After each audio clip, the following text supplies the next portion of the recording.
الحمد لله نحمده ونستعينه ونستغفره ونؤمن به ونتوكل عليه ونعوذ بالله من شرور انفسنا ومن سيئات اعمالنا من يهده الله فلا مضل له ومن يضلل فلا هادي له واشهد ان لا اله الا الله وحده لا شريك له واشهد ان محمدا عبده ورسوله ارسله بالحق بشيرا ونذيرا وداعيا الى الله باذنه وسراجا منيرا. اما بعد فقد قال الله تعالى في محكم تنزيله العظيم الفرقان المجيد: اعوذ بالله من الشيطان الرجيم. يا ايها الذين امنوا اتقوا الله حق تقاته ولا تموتن الا وانتم مسلمون. وقال ايضا: يا ايها الناس اتقوا ربكم الذي خلقكم من نفس واحده وخلق منها زوجها وبث منهما رجالا كثيرا ونساء واتقوا الله الذي تساءلون به والارحام ان الله كان عليكم رقيبا. يا ايها الذين امنوا اتقوا الله وقولوا قولا سديدا يصلح لكم اعمالكم ويغفر لكم ذنوبكم ومن يطع الله ورسوله فقد فاز فوزا عظيما. وقال تعالى: وما آتاكم الرسول فخذوه وما نهاكم عنه فانتهوا. وقال رسول الله صلى الله عليه وسلم: الحمد لله الذي أنقذه من النار أو كما قال صلى الله عليه وسلم. புகழும் புகழ்ச்சியும் அகில உலகின் அதிபதி அல்லாஹ் ஒருவனுக்கு என்றென்றும் உண்டாகட்டும். அவனுடைய சாந்தியும் சமாதானமும் சத்திய தூதர், உயிருக்கு உயிரான உயிரினும் மேலான அகிலத்தின் அருள்படை நம்முடைய இறுதி தூதர் முஹம்மது ஸல்லல்லாஹு அலைஹி வஸல்லம் அவர்கள் மீதும் அவர்களுடைய வாழ்க்கை வழிமுறை அப்படியே பின்பற்றி வாழ்ந்த தேசீலர்களான சஹாபாக்கள், சஹாபிய பெண்மணிகள், தாபிஈன்கள், தபஅ தாபிஈன்கள், நேர்வழி பெற்ற இமாம்கள், நல்லவர்கள் அனைவர் மீதும், குறிப்பாக இந்த அல்லாஹ்வுடைய அவையில் அமர்ந்திருக்கக்கூடிய நம் அனைவர் மீதும் அல்லாஹ்வுடைய சாந்தியும் சமாதானமும் என்றென்றும் உண்டாகட்டுமாக என்று அல்லாஹ்விடத்தில் பிரார்த்தித்தவனாக எந்த நிலையிலும் எந்த காலகட்டத்திலும் தக்வா எனும் இறையச்சத்தோடு அல்லாஹ்வை பயந்து வாழுமாறு எனக்கும் உங்களுக்கும் உபதேசம் செய்தவனாக என்னுடைய இந்த உரையை ஆரம்பம் செய்தேன். இன்றைய சகோதர சகோதரிகளே, இஸ்லாமிய மார்க்கத்தை பொறுத்தவரை அது இரண்டு விஷயங்களை மூலாதாரமாக கொண்ட ஒரு மார்க்கம். குர்ஆனையும் சுன்னாவையும் அடிப்படையாக கொண்டதுதான் நாம் பின்பற்றி வாழக்கூடிய இந்த இஸ்லாமிய மார்க்கம். நபிகள் நாயகம் ஸல்லல்லாஹு அலைஹி வஸல்லம் அவர்களுடைய சுன்னத்தான காரியங்களில் அல்லாஹ்வுடைய ரசூல் நபிகள் நாயகம் ஸல்லல்லாஹு அலைஹி வஸல்லம் அவர்கள் சில விஷயங்களை இந்த சமுதாயத்திற்கு சாதாரணமாக உபதேசங்களாக சொல்லி சென்றார்கள். சில விஷயங்களை பார்க்கும்போது நபிகள் நாயகம் ஸல்லல்லாஹு அலைஹி வஸல்லம் அவர்கள் நமக்கு கட்டளையாக சொல்லி காட்டுவார்கள். அல்லாஹ்வுடைய தூதர் கட்டளையாகவே சொல்லி காட்டுவார்கள். அந்த இடங்களிலே பார்க்கும்போது அந்த உபதேசம் செய்யக்கூடிய ஹதீஸ்களை நீங்கள் பார்த்தால் அங்கே அல்லாஹ்வுடைய ரசூல் கட்டளையிட்டார்கள் என்று சொல்லக்கூடிய வார்த்தையே பயன்படுத்தப்பட்டிருக்கும். அப்படி எங்கெல்லாம் நபிகள் நாயகம் ஸல்லல்லாஹு அலைஹி வஸல்லம் அவர்கள் கட்டளையிட்டு ஒரு வார்த்தையை சொல்கின்றார்களோ அந்த வார்த்தையை பின்பற்றுவதிலே நபிகள் நாயகம் ஸல்லல்லாஹு அலைஹி வஸல்லம் அவர்களை அப்படியே பின்பற்றிய அந்த உம்மத்தான சஹாபா பெருமக்கள் அதை ஒரு ஃபர்லுக்கு சமமாக எடுத்துக்கொண்டார்கள். ரசூலுல்லாஹ் எதை கட்டளையாக இடுகின்றார்களோ அந்த கட்டளையிட்ட விஷயங்களை பொறுத்தவரை சஹாபா பெருமக்கள் ஃபர்லுக்கு சமமாக நாம் பின்பற்றக்கூடிய தொழுகை, நோன்பு, ஜக்காத்து, ஹஜ் போன்ற காரியங்களுக்கு சமமாக கருதினார்கள். அப்படி கருதிய விஷயங்களிலே ஒன்றுதான் நபிகள் நாயகம் ஸல்லல்லாஹு அலைஹி வஸல்லம் அவர்கள் இந்த சமுதாயத்திற்கு கட்டளையிட்ட விஷயங்களிலே ஒன்றுதான் நோயாளிகளை நலம் விசாரிப்பது. நோயாளிகளை நலம் விசாரிப்பதை பொறுத்தவரை முஸ்லிம் சமூக மக்களுக்கு மத்தியிலே இன்று அதிலே பெரிய ஒரு கவனம் இருப்பதை போன்று நம்மால் பார்க்க முடியவில்லை. ஒருவர் நோய்வாய்ப்படுகின்றார் என்று சொன்னால் அந்த நோயாளிக்கு முக்கியத்துவம் கொடுத்து அந்த நோயாளியை சந்திப்பதன் மூலமாக கிடைக்கக்கூடிய பலன், சந்திக்கவில்லை என்று சொன்னால் அவருக்கு மறுமையிலே என்ன நடக்கும் என்பதையெல்லாம் தெரிந்து சில நபர்கள் அதிலே கவனக்குறைவாக இருப்பது, பலரும் தெரியாமலேயே அலட்சியமாக இருப்பது. ஆனால் நோயாளிகளை நலம் விசாரிப்பதை பொறுத்தவரை நபிகள் நாயகம் ஸல்லல்லாஹு அலைஹி வஸல்லம் அவருடைய ஹதீஸை பார்க்க முடிகின்றது. புகாரியிலே 6235வது ஹதீஸ். அல்லாஹ்வுடைய ரசூல் சொல்றாங்க பாருங்க, அமரனா ரசூலுல்லாஹி ஸல்லல்லாஹு அலைஹி வஸல்லம், அல்லாஹ்வுடைய தூதர் எங்களுக்கு கட்டளையிட்டார்கள். அமரனானே என்னது? எங்களுக்கு கட்டளையிட்டார்கள், ஏவினார்கள். பிஇயாதத்தில் மரீம், நோயாளிகளை நலம் விசாரிக்க வேண்டும். வத்திபாவுல் ஜனாஸா, ஜனாஸாவை பின்தொடர வேண்டும். வ தஷ்மீத்தில் ஆத்திஸ், தும்மி ஒருவர் அல்ஹம்துலில்லாஹ் என்று சொன்னால் அவருக்கு பதிலாக யர்ஹமுக்கல்லாஹ் என்று சொல்வது. வ குரான் முக்ஸிம், நீதியை பேணுவது. வ நஸ்ரில் மக்லூம், பாதிக்கப்பட்டவருக்கு அநியாயம் செய்யப்பட்டவருக்கு உதவி செய்வது. வ இஜாபத்தி தாஇ, உங்களிலே ஒருவர் இன்னொருவரை விருந்துக்கு அழைத்தார் என்று சொன்னால் அழைப்பவருடைய அழைப்பிற்கு செவியேற்ற அந்த விருந்துக்கு செல்வது. வ இஃஷாஇ ஸலாம், ஸலாத்தை உங்களுக்கு மத்தியிலே பரப்புவது. இந்த 7 காரியங்களை நபிகள் நாயகம் ஸல்லல்லாஹு அலைஹி வஸல்லம் அவர்கள் இந்த உம்மத்திற்கு கட்டளையிட்டு சொல்லிய ஒரு விஷயம். அந்த 7 காரியங்களிலே முதலாவதாக அல்லாஹ்வுடைய தூதர் சொன்னது என்னது? நோயாளிகளை நலம் விசாரிப்பது. இந்த நோயாளிகளை நலம் விசாரிப்பதை ஏன் ரசூலுல்லாஹ் கட்டளையிடுகின்றார்கள் என்றால் அது ஒரு முஸ்லிமுடைய ஹக், உரிமை. அல்லாஹ்வுடைய தூதர் சொன்னாங்க பாருங்க, ஹக்குல் முஸ்லிம் அலல் முஸ்லிமி ஹம்சுன், ஒரு முஸ்லிம் இன்னொரு முஸ்லிமுக்கு செய்ய வேண்டிய கடமை 5. ஹக்குங்கிறது அவருக்கு உண்டான உரிமை. ஒரு முஸ்லிம் இன்னொரு முஸ்லிமுக்கு செலுத்த வேண்டிய உரிமை 5 உரிமைகள் இருக்கின்றது. அந்த 5 உரிமையை ஒரு முஸ்லிம் இன்னொரு முஸ்லிமுக்கு கொடுத்தே ஆக வேண்டும். அந்த 5 உரிமைகள் என்ன? ரத்து சலாம், சலாத்திற்கு பதில் சொல்வது. வஇயாதத்துல் மரீத், நோயாளியை நலம் விசாரிப்பது. வத்திபாவுல் ஜனாயிஸ், ஜனாசாவை பின்தொடர்வது. வ இஜாபத்து தஅவா, விருந்துக்கு பதிலளிப்பது. வ தஷ்மீத்தில் ஆத்திஸ், தும்மி அல்ஹம்துலில்லாஹ் சொன்னவருக்கு பதிலாக யர்ஹமுக்கல்லாஹ் சொல்வது. இந்த 5 விஷயங்கள் ஒரு முஸ்லிம் இன்னொரு முஸ்லிமுக்கு செய்ய வேண்டிய ஹக்காக ரசூலுல்லாஹ் உரிமையாக சொல்லி காட்டுகிறார்கள். அதனால்தான் நோயாளியை நலம் விசாரிப்பதை பொறுத்தவரை இந்த சமுதாயத்திற்கு அதை கட்டளையாக சொல்லி காட்டினார்கள். அல்லாஹ்வுடைய தூதர் ஸல்லல்லாஹு அலைஹி வஸல்லம் சொன்னதோடு மாத்திரம் நிறுத்தி விடாமல் ரசூலுல்லாஹி ஸல்லல்லாஹு அலைஹி வஸல்லம் அவர்களுடைய பொதுவான நடைமுறை என்ன என்றால், அல்லாஹ்வுடைய தூதர் ஸல்லல்லாஹு அலைஹி வஸல்லம் அவர்கள் மஸ்ஜித் நபவியிலே இருந்து தொழுவார்கள் என்று சொன்னால், ஒரு நபர் தினந்தோறும் தொழக்கூடிய ஒரு நபர் தொழுகைக்கு வரவில்லை, ஒரு நாள் முழுவதும் வரவில்லை என்று சொன்னால் அல்லாஹ்வுடைய தூதர் ஸல்லல்லாஹு அலைஹி வஸல்லம் அவர்களுடைய ஆதத், அந்த பழக்க வழக்கம் என்ன? வராத சகாபியை விசாரிப்பார்கள். அவர் வெளியூர் சென்று விட்டாரா அல்லது அவர் நோயாளியாக இருக்கின்றாரா? அப்படி நோயாளியாக இருப்பார் என்று சொன்னால் நோயாளியாக இருக்கக்கூடிய சகோதரரை அல்லாஹ்வுடைய தூதர் ஸல்லல்லாஹு அலைஹி வஸல்லம் அவங்க சென்று சந்திப்பார்கள். எப்படி எல்லாம் சந்தித்தார்கள் தெரியுமா?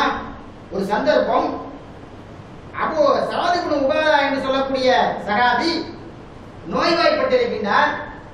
அன்சாரி குலத்தை சேர்ந்த ஒரு சகாபி. அப்ப அன்சாரி குலத்திலே இருந்து ஒரு சகாபி ரசூலுல்லாஹ்வுடைய சபைக்கு வரும்போது அந்த தோழரிடத்திலே சஅத் இப்னு உபாதாவை பற்றி நபிகள் நாயகம் ஸல்லல்லாஹு அலைஹி வஸல்லம் அவர்கள் நலம் விசாரிக்கின்றார்கள்.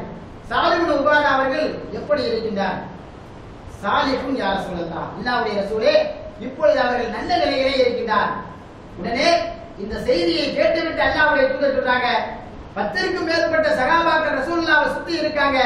இருக்கக்கூடிய நேரத்தில் அல்லாஹ்வுடைய தூதர் சொல்றாங்க, மை யஊது மின்கும், உங்களிலே யார் சஅத் இப்னு உபாதாவை நலம் விசாரிப்பதற்காக வருகின்றார் என்னோடு என்று ரசூலுல்லாஹ் சொன்ன மாத்திரத்துல சஹாபா பெருமக்களை பொறுத்தவரை கட்டளையிட்ட விஷயங்கள் அலட்சியமா இருப்பாங்களா?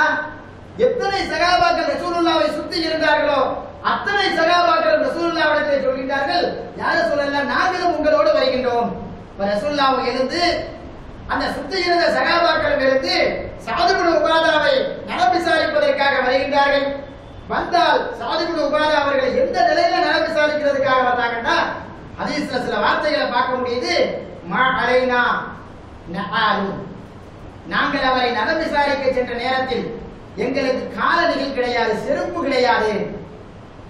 வலா ஹிஃபாபுன், எங்களுக்கு காலுறைகளும் கிடையாது. சாக்ஸுன்னு சொல்லுமே, காலுறைகளும் கிடையாது. வலா கனாலிஸ், எங்களுக்கு தொப்பி கிடையாது. தொப்பி என்பது ரசூலுல்லாஹ்வுடைய சமுதாயம் பயன்படுத்தி வந்த ஒரு ஆதத்துல ஒன்று. அதெல்லாம் நம்ம இல்லைன்னு ஆக்கிவிட்டோம் இந்த ஹதீஸ். வலா கலானிஸ், தொப்பி கிடையாது. வலா குமுஸ், நீல அங்கியும் கிடையாது. நீல அங்கினானது ஒரு நீண்ட ஒரு ஆடையும் எங்களுக்கு கிடையாது. அப்படிப்பட்ட ஒரு சூழ்நிலையில் எதற்காக இந்த வார்த்தையை சொல்றாங்கன்னா, நம்சி ஃபித்தில் கஷிபா ஹத்தா ஜினாஹு, அவரை சந்திப்பதற்காக நாங்கள் நடந்து சென்ற பாதை இருக்கின்றது, அது கரடு முரடான ஒரு பாதை. அதற்காக இந்த வார்த்தையெல்லாம் போடுறாங்க. நாங்கள் சஅத் இப்னு உபாதாவை சந்திப்பதற்காக சென்ற பாதை கற்களும் முற்களும் நிறைந்த ஒரு கரடு முரடான பாதை. அந்த பாதையிலே நடந்து செல்லும் போது எங்களுக்கு காலிலே அணிவதற்கு எதுவும் கிடையாது. இப்படிப்பட்ட ஒரு சூழ்நிலையிலே நாங்கள் சஅத் இப்னு உபாதாவை நலம் விசாரிப்பதற்காக சென்றதற்கு காரணம் என்ன? இது ஒரு முஸ்லிம் இன்னொரு முஸ்லிமுக்கு செய்ய வேண்டிய ஹக், உரிமை.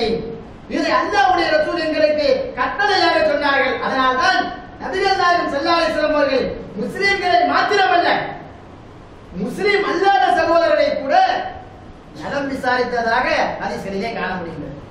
அல்லாஹ்வுடைய தூதரிடத்திலே ஒரு யூத சிறுவர் வேலை செய்கின்றார். அந்த யூத சிறுவர் நோய்வாய்ப்பட்டு விடுகின்றார். நோய்வாய்ப்பட்ட அந்த சிறுவரை கூட நபிகள் நாயகம் ஸல்லல்லாஹு அலைஹி வஸல்லம் அவர்கள் நலம் விசாரிப்பதற்காக சென்றார்கள் என்று ஹதீஸ் பார்க்க முடியும். மக்களுக்கு தெரியும், ரசூலுல்லாஹ் நலம் விசாரிப்பதற்காக செல்கின்றார். அவர் இருக்கக்கூடிய சூழ்நிலை மரண படுக்கை, மரணத்தினுடைய விளிம்பிலே இருக்கின்றார். விளிம்பிலே இருக்கக்கூடிய அந்த சகோதரருக்கு, அந்த தோழருக்கு நபிகள் நாயகம் ஸல்லல்லாஹு அலைஹி வஸல்லம் அவர்கள் சொல்லுகின்றார்கள், நீ இஸ்லாத்தை ஏற்றுக்கொள். எந்த சூழ்நிலையில? மரண விளிம்பிலே இருக்கக்கூடிய ஒரு சகோதரனுக்கு முஸ்லிம் அல்லாத சகோதரனாக இருந்தால் நாம் நலம் விசாரிப்பதன் மூலமாக அவருக்கு இந்த ஏகத்துவத்தை எடுத்துச் சொல்வதற்கு ஒரு வாய்ப்பு கிடைக்கும். ரசூலுல்லாஹி ஸல்லல்லாஹு அலைஹி வஸல்லம் சந்திச்சுட்டு அவங்க இஸ்லாத்தை ஏத்துக்கிற சொல்றாங்க. அவர் சிறியவராக இருந்தார். அவருடைய தந்தையை பார்க்கிறார். நம்ம இஸ்லாத்தை ஏத்துக்கிட்டா நம்ம குடும்பத்துல எதுவும் செஞ்சுருவாங்க. தந்தையை திரும்பி பார்க்கும்போது தந்தை சொல்றாரு, அத்தி அபுல் காசிம், அபுல் காசிமுக்கு நீ கட்டுப்படு, அபுல் காசிமுக்கு கட்டுப்படு என்று சொன்ன அந்த நேரத்திலேயே அந்த யூத சிறுவர் இஸ்லாத்தை ஏற்றுக்கொள்கிறார். இஸ்லாத்தை ஏற்றுக்கொண்டதற்கு பிறகு மரணித்து விடுகின்றார். இஸ்லாத்தை ஏற்றுக்கொண்ட மாத்திரத்திலே அவர் மரணித்து விடுகின்றார். நபிகள் நாயகம் ஸல்லல்லாஹு அலைஹி வஸல்லம் அந்த வீட்டிலே இருந்து வெளியே வரும்போது சொன்ன வார்த்தை என்ன? அல்ஹம்துலில்லாஹி அல்லதி அன்கதஹு மினன் நார், நரக நெருப்பிலிருந்து அந்த சிறுவனை காப்பாற்றிய அல்லாஹ்வுக்கே எல்லா புகழும். இப்ப இதுல என்ன ஒரு முன்னறிவிப்பு இருக்கு? அந்த சிறுவர் சொர்க்கத்திற்கு செல்வார் என்று சொல்லக்கூடிய ஒரு முன்னறிவிப்பு இருக்கு இல்லையா? ரசூலுல்லாஹி ஸல்லல்லாஹு அலைஹி வஸல்லம் சொல்றாங்க, நரக நெருப்பிலிருந்து அந்த சிறுவனை காப்பாற்றிய அல்லாஹ்வுக்கே எல்லா புகழும். அப்ப ரசூலுல்லாஹ் முஸ்லிம் அல்லாத சகோதரரை கூட நலம் விசாரித்து அங்கே ஏகத்துவத்தை எடுத்து சொல்லி ஒரு நபரை இஸ்லாத்திற்கு வரவழைத்திருக்கின்றார். இந்த மாதிரி ஒரு சூழ்நிலை நம்முடைய வாழ்க்கையிலே கிடக்கு. நம்மோடு நெருங்கி பழகக்கூடிய எத்தனையோ முஸ்லிம் அல்லாத சகோதரர்கள் நோய்வாய்ப்பட்டு விடும் போது அவர்களை சந்திக்க வேண்டும். அவர்களிடத்தில் அந்த மரணத்தினுடைய நிலையிலாவது இஸ்லாத்தை சொன்னால் பலரும் ஏற்றுக்கொள்வார்கள். இது மறுக்க முடியாத உண்மை. மற்ற நேரத்தில் ஏற்றுக்கிறாங்களோ இல்லையோ, அந்த நோயாக இருக்கக்கூடிய நிலைமையில் மனிதன் சுய நினைவோட இருப்பான். யாரா இருந்தா கூட, குடிகாரனாக இருந்தால் கூட அவன் சிந்திக்கக்கூடிய ஒரு தருணம் அவன் நோய்வாய்ப்பட்டிருக்கும் போது அந்த தருணத்திலே நீங்கள் சொல்லி பாருங்கள், பலரும் இஸ்லாத்தை ஏற்றிருக்கின்றார்கள். அதனால இன்னைக்கு மருத்துவமனைக்கு சென்று முஸ்லிம் அல்லாதவர்களை சந்தித்து தாவா செய்யக்கூடிய ஒரு நிகழ்வு எந்த அடிப்படையில் ஏற்பட்டுச்சுன்னா, அவங்களுக்கு அந்த நிலையில் சொல்லும் போது இஸ்லாத்தை தாராளமாக ஏற்றுக்கொள்வார்கள். ஏற்றுக்கொண்டு அவர்கள் அதற்கு பிறகு வஃபாத் ஆவார்கள் என்று சொன்னால் அதில் நமக்கு ஒரு மிகச்சிறந்த கூலி இருக்கின்றது என்று சொல்லி நபிகள் நாயகம் ஸல்லல்லாஹு அலைஹி வஸல்லம் அவர்கள் முன்னறிவிப்பு செய்கிறார்கள். முஸ்லிம்களையும் நலம் விசாரிக்க வேண்டும் நோய்வாய்ப்பட்டால், முஸ்லிம் அல்லாதவர்களையும் நலம் விசாரிப்பதை அல்லாஹ்வுடைய தூதர் நமக்கு காட்டி தந்தார்கள். இப்படி நலம் விசாரிக்க செல்லுவதன் மூலமாக, அப்படி நலம் விசாரிக்க சென்று அந்த இடத்திலே நாம் பேண வேண்டிய சில ஒழுங்குமுறை. ஒரு நபரை, நோயாளியை நாம் சந்திக்க செல்கின்றோம் என்று சொன்னால் சந்திக்க சென்று கடைபிடிக்க வேண்டிய ஒழுங்குமுறை. அல்லாஹ்வுடைய தூதர் சொல்றாங்க, இதா ஹவர்துமுல் மரீதாவில் மையித், நீங்கள் நோயாளியை நலம் விசாரிக்க வந்தாலும் அல்லது ஒரு ஜனாசாவை பார்ப்பதற்காக, மரணித்தவரை பார்ப்பதற்காக வந்தாலும் வக்கூலு ஹைரா, அந்த இடத்திலே நீங்கள் நல்ல வார்த்தையை பேசுங்கள். எங்க மவுத்து வீட்டுக்கு போயிட்டு ஒரு நோயாளியுடைய வீட்டிற்கு சென்றால் அங்கே நீங்கள் நல்ல வார்த்தையை பேசுங்கள். எந்த வார்த்தை நோயாளிக்கு பிரயோஜனமாக இருக்குமோ அந்த வார்த்தையை பேசுங்கள். எந்த வார்த்தை மையத்துக்கு பதிலாக இருக்குமோ அந்த வார்த்தையை பேசுங்கள். அப்படி நீங்கள் பேசக்கூடிய நேரத்தில் அது அல்லாஹ்விடத்திலே பதிவு செய்யப்படும். நீங்கள் அங்கே நல்ல வார்த்தைக்கு புறம்பாக வெவ்வேறு வார்த்தைகள் பேசுவீர்கள் என்று சொன்னால் நீங்கள் சொல்லக்கூடிய வார்த்தைகளுக்கு வானவர்கள் ஆமீன் சொல்வார்கள். நபிகள் ஸல்லல்லாஹு சொன்னாங்க, இன்னல் மலாயிகத்தை யுஅம்மினூன அலா மா தகூலூன், நீங்க நல்லது சொன்னாலும் ஆமீன் சொல்வாங்க, கெட்டது சொன்னாலும் ஆமீன் சொல்வாங்க. நல்லது சொல்லி ஆமீன் சொன்னா அதனால உங்களுக்கு நன்மை கிடைக்கும். யார் ஆமீன் சொன்னா? அல்லாஹ்வுடைய வானவர்கள். அந்த வானவர்களுடைய ஆமீனை பொறுத்தவரை அந்த அங்கீகரிக்கக்கூடிய ஒரு ஆமீனர். ஆமீன் என்னது? அப்படியே ஆகட்டும், நல்லதை பேசினாலும் அப்படியே ஆகட்டும், கெட்டதை பேசினாலும் அப்படியே ஆகட்டும் என்று வானவர்கள் சொல்வார்கள் என்று சொல்லி நபிகள் நாயகம் ஸல்லல்லாஹு அலைஹி வஸல்லம் சொல்லிட்டு சொல்றாங்க, நீங்கள் நோயாளியையும் மரணித்தவரையும் சந்திக்க சென்றால் அந்த இடத்தில் நல்ல வார்த்தை பேசுங்கள். இது ரசூலுல்லாஹ்வுடைய சுன்னாவிலே ஒன்று. இதை ஒவ்வொரு முஸ்லிமும் சந்திக்க செல்லும் போது கடைபிடிக்க வேண்டும். இரண்டாவது, நோயாளியை சந்திக்க சென்றதற்கு பிறகு அந்த வீட்டிற்கு சென்று நோயாளியுடைய தலையிலோ அல்லது நெற்றியிலோ கையை வைத்துக் கொண்டு அவரை நலம் விசாரிப்பது ஒரு சுன்னத். பலருக்கும் தெரியாது. நோயாளியை சந்திக்க சென்றதற்கு பிறகு அந்த நோயாளியுடைய தலையிலோ அல்லது நெற்றியிலோ கை வைத்து நபிகள் நாயகம் ஸல்லல்லாஹு அலைஹி வஸல்லம் அவர்கள் அவர்களுக்காக துஆ செய்திருக்கிறார்கள்.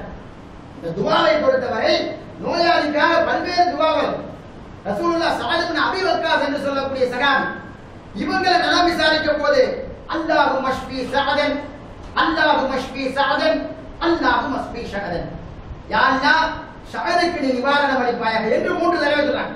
அல்லாஹும்ம இஷ்ஃபினானது, இஷ்ஃபினா நிவாரணம் அளி, ஸஅதுக்கு நீ நிவாரணம் அளிப்பாயாக என்று ஸஅத் இப்னு அபீ வக்காஸை சந்திக்கும் போது ரசூலுல்லாஹ் சொன்னார். இந்த வார்த்தையும் நாம் சொல்லலாம். என்ன சொல்லலாம்?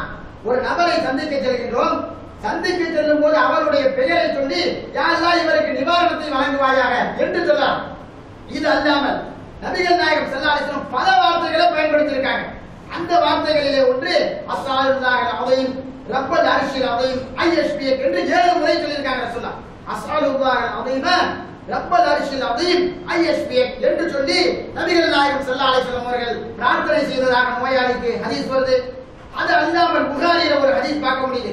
ரசூலுல்லாஹ் யாரை சந்திக்க சென்றாலும் லா பஅஸ தஹூருன் இன்ஷாஅல்லாஹ், கவலைப்பட வேண்டாம், அல்லாஹ் நாடினால் எல்லாம் போய்விடும்.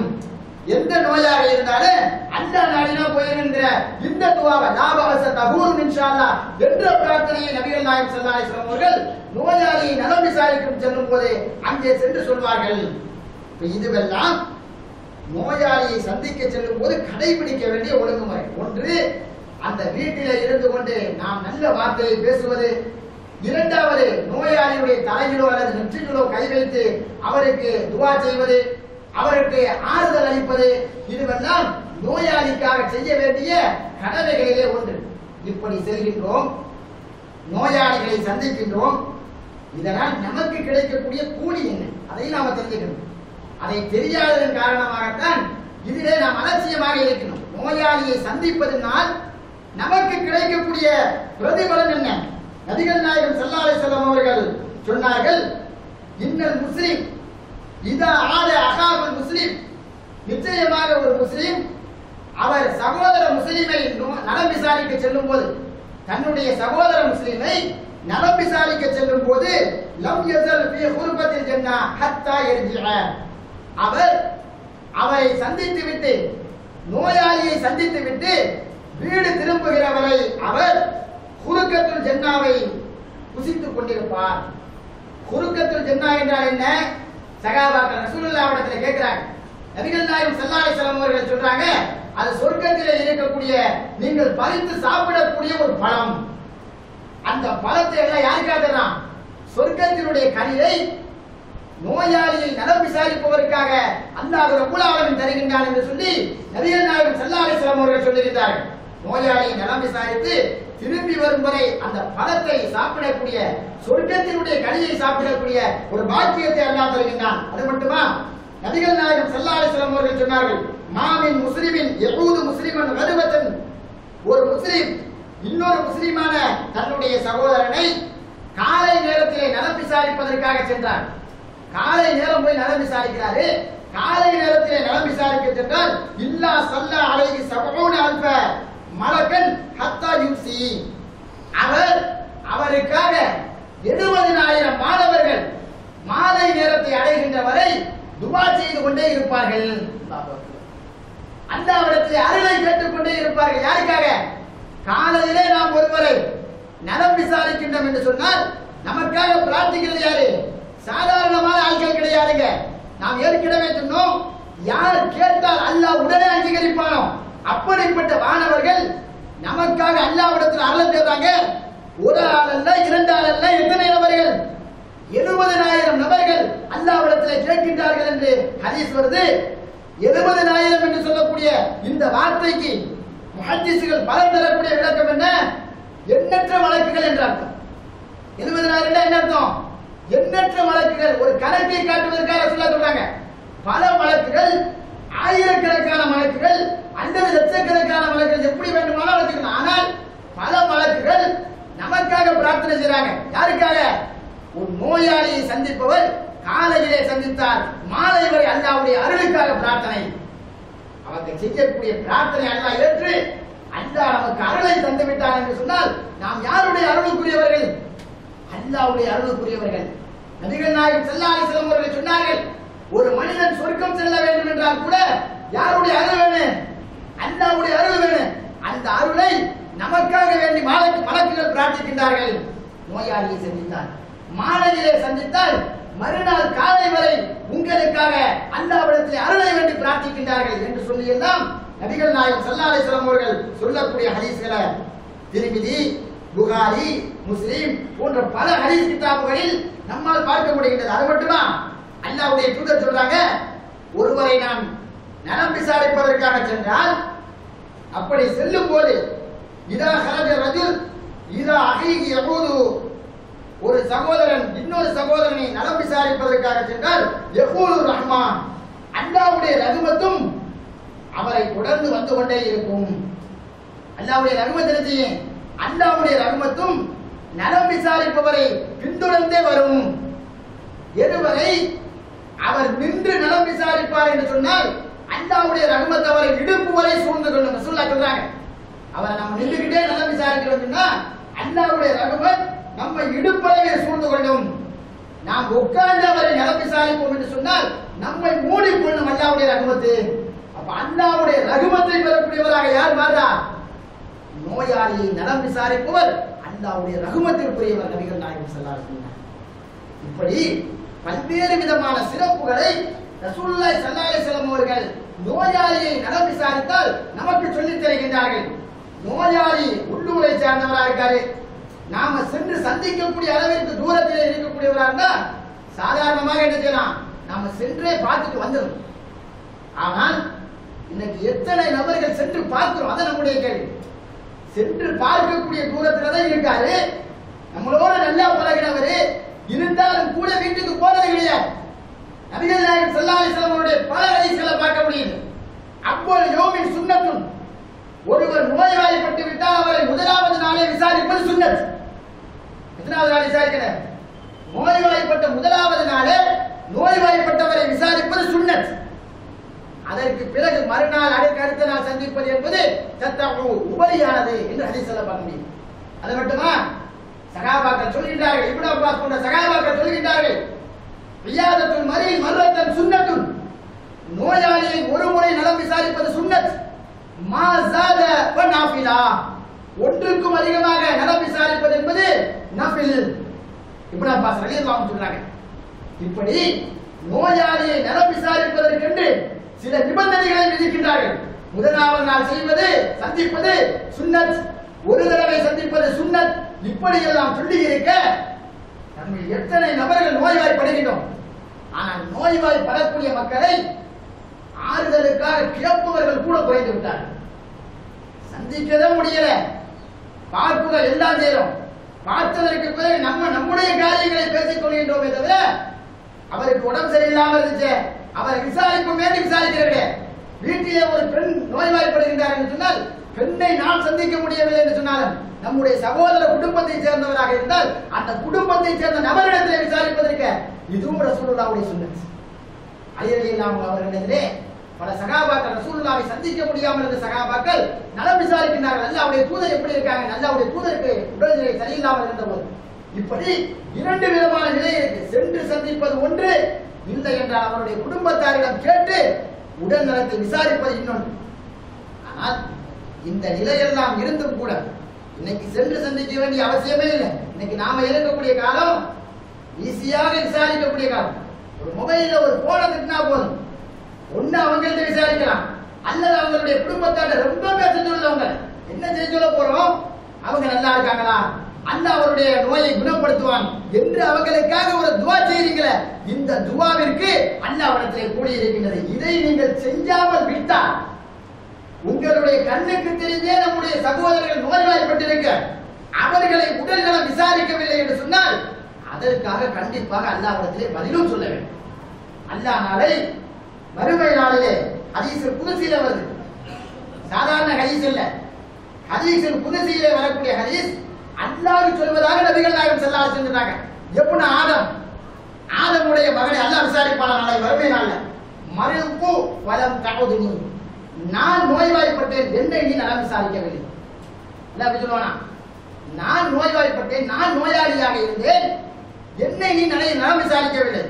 அப்ப இந்த மனிதன் நல்லா சொல்லுவாங்க, யாரும் கைஃப அஊதுக வ அன்த ரப்புல் ஆலமீன், நீரோ ரப்புல் ஆலமீனாக இருக்க, அகில உலக மக்களுக்கெல்லாம் இறைவனாக இருக்க உன்னை நலம் விசாரிப்பதா, நீ நோயாளியா என்று மனிதன் ஆச்சரியத்தோடு அல்லாஹ்விடத்திலே கேட்கும் போது அல்லாஹ் சொல்வானா, அமா அலிம்த அன் அபுதி ஃபுலானன் மரித வலம் தஉதுஹு, என்னுடைய இந்த அடியான் இந்த ஊரிலே இருக்கக்கூடிய இந்த நபர் நோய்வாய்ப்பட்டிருக்கும் போது அவரை நீ தெரிந்தும் நீ நலம் விசாரிக்கவில்லையே, அப்படி நீ அவரை நலம் விசாரித்திருந்தால் அவரின் மூலமாக என்னை கண்டிருப்பாய்.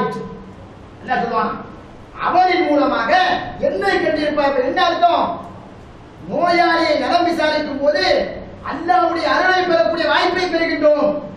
நோயாளியை நலம் விசாரிக்கவில்லை என்று சொன்னால் யார் தெரிந்தும் விசாரிக்கவில்லையோ அவர்கள் அனைவரும் அல்லாஹ்விடத்திலே கண்டிப்பாக பதில் சொல்லியார்கள். அது எத்தனை நபரை சந்திக்கவில்லையோ அத்தனை நபர்களுக்கும் அல்லாஹ் கண்டிப்பாக கேள்வி கேட்பான். அவன்களிடத்திலே காரணம் கேட்பான். அவனிடத்திலே காரணங்களையோ சாக்கு போக்குகளையோ சொல்லி தப்பிக்க முடியாது. எனவே இந்த நோயாளியை நலம் விசாரிக்கக்கூடிய விஷயத்தை பொறுத்தவரை ஒரு சாதாரணமான விஷயம் தானே என்று நினைத்து விட்டு விடாதீர்கள். நபி வழியை பின்பற்றக்கூடிய மக்களுக்கு ஹக்கான ஒரு விஷயம், அடிப்படையான ஒரு விஷயம், அல்லாஹ்வுடைய தூதர் நமக்கு கட்டளையிட்ட விஷயம், சகாபாக்கள் ஃபர்லுக்கு நிகராக கடமைக்கு நிகராக கருதிய விஷயம் என்பதை எல்லாம் கவனத்திலே கொண்டு நம்முடைய சகோதரர்களிலே யாரெல்லாம் நோய்வாய்ப்படுகின்றார்களோ, நம்முடைய சொந்த பந்தங்களிலே யாரெல்லாம் நோய்வாய்ப்படுகின்றார்களோ அவர்களை சந்தியுங்கள். அவர்கள் நம்முடைய உறவை முறித்தவர்களாக இருந்தாலும் கூட சந்தியுங்கள். அதன் மூலமாக அல்லாஹ் உறவை புதுப்பிப்பதற்கும் ஒரு வாய்ப்பு தருவோம்.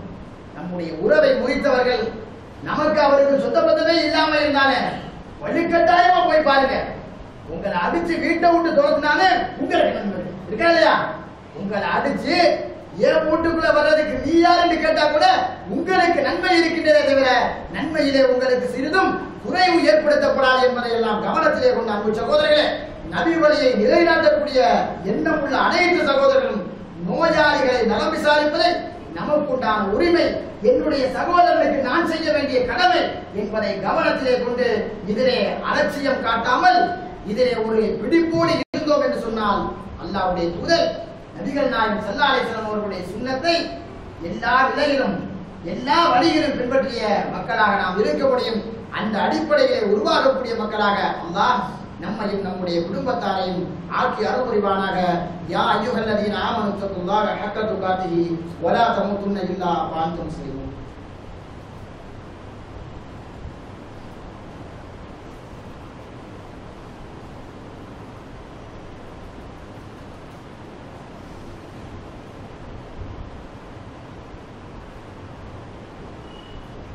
نحمده ونصلي على رسوله الكريم. أما بعد أعوذ بالله من الشيطان الرجيم. بسم الله الرحمن الرحيم.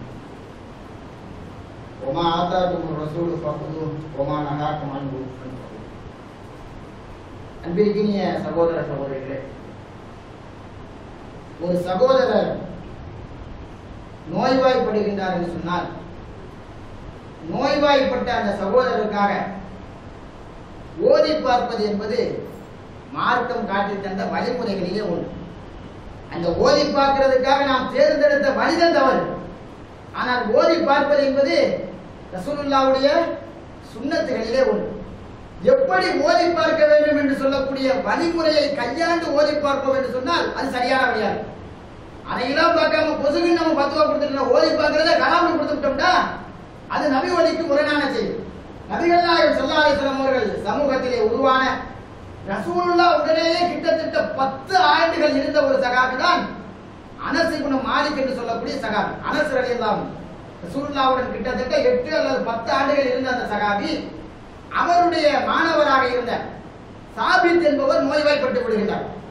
இந்த சாபித் என்பவர் நோய்வாய்ப்பட்ட போது அனஸ் ரலியல்லாஹு அன்ஹு அவரிடத்தில் சொல்லுகின்றார்கள், அலா அலகீக பிருக்குபதி ரசூலுல்லாஹி ஸல்லல்லாஹு அலைஹி வஸல்லம், அல்லாஹ்வுடைய தூதர் ஓதி பார்த்ததை போல நான் உனக்கு ஓதி பார்க்கட்டுமா? கேட்ட வார்த்தை என்னது? அல்லாஹ்வுடைய தூதர் எப்படி ஓதி பார்த்தார்களோ அதுபோன்று நான் உனக்கு ஓதி பார்க்கட்டுமா என்று சொல்லும் போது அவர்கள் ஓதி பாருங்கள் என்று சொன்னபோது, அல்லாஹும்ம ரப்பின் நாசி முதுஹிபல் பஅஸ அஷ்பி அன்த ஷாஃபி லா ஷாஃபி இல்லா அன்த ஷிஃபாஅன் லா யுகாதிரு சகமன் என்று சொல்லி ஒரு பிரார்த்தனையை செஞ்சு ஓதி பார்க்கிறாங்க. எதுக்காக சொல்றா? ஓதி பார்ப்பதை பொறுத்தவரை பல வாசகங்கள் இருக்கு. அந்த வாசகங்களை சொல்லி நம்முடைய உள்ளங்கையிலே ஊதி, ரசூலுல்லாஹ்வுடைய சுன்னத்து, நம்முடைய உள்ளங்கையிலே தண்ணீரிலே ஊதுவது என்பது மார்க்கத்திற்கு முரணானது. அதுல மாற்றுக்கிறது கிடையாது. ஏன்னா நபிகள் நாயகம் ஸல்லல்லாஹு அலைஹி வஸல்லம் அவர்கள் குடிக்கக்கூடிய பாத்திரங்களிலே மூச்சு விடுவதையும் குடிக்கக்கூடிய பாத்திரத்திலே ஊதுவதையும் தடை செய்தார்கள். அது தெளிவான ஹதீஸ். அப்ப ரசூலுல்லாஹி ஸல்லல்லாஹு அலைஹி வஸல்லம் அவர்கள் ஓதி பார்ப்பதற்காக என்ன முறையை பயன்படுத்தினார்கள்? தன்னுடைய உள்ளங்கையிலே ஊதி அவர்களுடைய உடல் முழுவதும் தடவ வேண்டும். முகத்தில இருந்து பிறகு தலை என்று சொல்லி அவர்களுடைய உடல் முழுவதும் ஓதிய துஆவின் மூலமாக நம்முடைய உள்ளங்கையால் தடவ வேண்டும். இது அல்லாஹ்வுடைய தூதர் ஓதி பார்ப்பதற்காக கையாண்ட ஒரு வழிமுறை. அப்ப இந்த வழிமுறையிலே நாம் ஓதி பார்ப்போம் என்று சொன்னால் அது ரசூலுல்லாஹ்வுடைய சுன்னத்திற்கு ஒரு காலம் முரணாக அமையாது. அதற்காக நாம் பயன்படுத்தக்கூடிய வார்த்தைகள் ரசூலுல்லாஹ் என்னென்ன துஆக்களை எல்லாம் செய்ய வேண்டும் என்று சொன்னார்களோ அந்த துஆக்கள் அனைத்தையும் செய்யலாம். எதுக்கு இதை சொல்றேன்னா, ஓதி பார்ப்பது என்பது மார்க்கத்தில் இருக்கக்கூடிய ஒரு விஷயம். எனவே இதை நாம் கையாள வேண்டும்.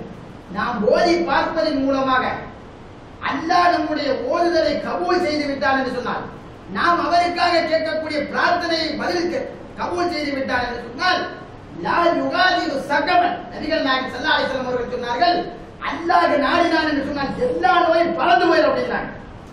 நம்ம இன்னைக்கு சொல்லலாம் இந்த நோய்க்கு மருந்து இல்லை, அந்த நோய்க்கு மருந்து இல்லை என்று. நாம் ஓதக்கூடிய ஒரே ஒரு வார்த்தை அல்லாஹ் ஏற்றுக்கொண்டு விட்டான் என்று சொன்னால் மருந்தே கண்டுபிடிக்க முடியாத அந்த நோய் கூட நாம் கேட்கக்கூடிய பிரார்த்தனையின் மூலமாக அல்லாஹ் ரப்பல் ஆலமீன் நாடினால் போக்கி விடுவாங்க. புரியுதா? அதுக்கு ஆஸ்பத்திரிக்கு போக கூடாது கிடையாது, அப்படி தவறா விளங்கிடக்கூடாது. மருத்துவமனைக்கும் செல்ல வேண்டும். இது ஒரு வழிமுறையாகவும் நபிகள் நாயகம் ஸல்லல்லாஹு அலைஹி வஸல்லம் அவர்கள் சொல்லித் தருகிறார்கள். எனவே இந்த வழிமுறைகளை எல்லாம் நோய்வாய்ப்படக்கூடியவர்களுக்காக நலம் விசாரிக்க செல்பவர்கள் கடைபிடிக்க வேண்டும். இப்படிப்பட்ட வழிமுறைகளை எல்லாம் சரியான முறையிலே நபி வழியிலே நாம் கடைபிடித்தால் மட்டும்தான் அது சுன்னத்தை நிலைநாட்டியதாக ஆக முடியும். நபி வழிக்கு புறம்பாக நாம் எந்த காரியத்தை செய்வதாக இருந்தாலும், நபி வழியிலே இருக்கக்கூடிய காரியத்தை மீறி செய்வதாக இருந்தாலும் சரி, அல்லது நபி வழியிலே இருக்கக்கூடிய காரியத்தை இல்லாமல் ஆக்குவதாக இருந்தாலும் சரி, இந்த இரண்டும் நபி வழியை நிலைநாட்டியதாக ஆகாது. மாறாக நபி வழியை எப்படி சகாபா பெருமக்கள் நிலைநாட்டி காட்டினார்களோ அந்த அடிப்படையில் மட்டும்தான், ரசூலுல்லாஹ் சொன்ன வழிகாட்டுதலின் அடிப்படையில் மட்டும்தான் நாம் நபி வழியினுடைய அனைத்து காரியங்களையும் நிலைநாட்ட வேண்டும். அப்படிப்பட்ட நன்மக்களாக அல்லாஹ் ரப்பல் ஆலமீன் நம் யாவரையும் ஆக்கி அனுபவித்து அல்லாஹ்வுடைய தூதருடைய வழியை நம்முடைய உயிர் மூச்சுள்ளவரை சரியான முறையிலே நிலைநாட்டி மரணிக்கக்கூடிய ஒரு உம்மத்தாக அல்லாஹ் நம் யாவரையும் ஆக்கி அனுபவிவானாக. அல்லாஹும்ம அஇஸ்ஸல் இஸ்லாம் வல் முஸ்லிமீன் வ அதில்ல ஷிர்க வல் முஷ்ரிகீன ஃபன்சுர்னா அலல் கௌமில் காஃபிரீன். இன்னல்லாஹ யஅமுரு பில்-அத்லி வல் இஹ்சான் வ ஈதாஇ தில் குர்பா வ யன்ஹா அனில் ஃபஹ்ஷாஇ வல் முன்கர் வல் பகி யஇதுக்கும் லஅல்லக்கும் ததக்கரூன் வ லதிக்ருல்லாஹி